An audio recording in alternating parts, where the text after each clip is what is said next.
प्रथम एटा वीडियो चाइ लওক।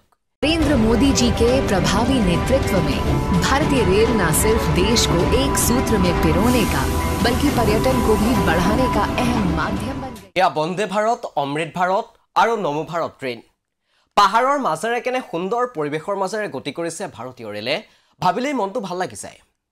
नरेंद्र मोदीर नेतृत्व देशर किमान उन्नति হৈছে সেয়া এই ভিডিওটো দেখা ৰেলকেইখনৰ পৰাই অনুমান কৰিব পাৰি। কিন্তু ৰব এয়া কি ট্ৰেইনৰ ইঞ্জিনত দেখোন পেৰু ৰেল বুলিহে লিখা আছে। ভিডিওটো আকৌ আপলোড কৰিছে কেন্দ্ৰীয় মন্ত্ৰী অশ্বিনী বৈষ্ণৱে যি দেশৰ তথ্য আৰু প্ৰযুক্তি দপ্তৰৰ কেবিনেট মন্ত্ৰী।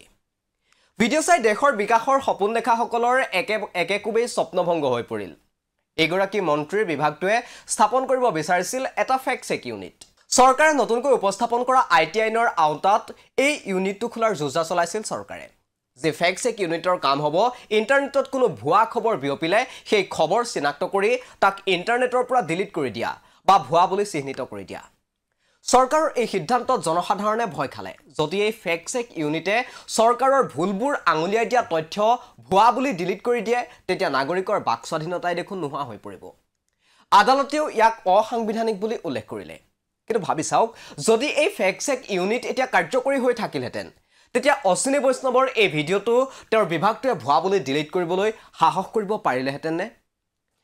বিদেশৰ ভিডিঅ'ৰে ভাৰতৰ উন্নয়ন বুলি জহাই ফুৰা এনে কাৰ্য চকুত পৰিলে আকৌ এই প্ৰশ্নটো প্ৰাসংগিক হৈ পৰে।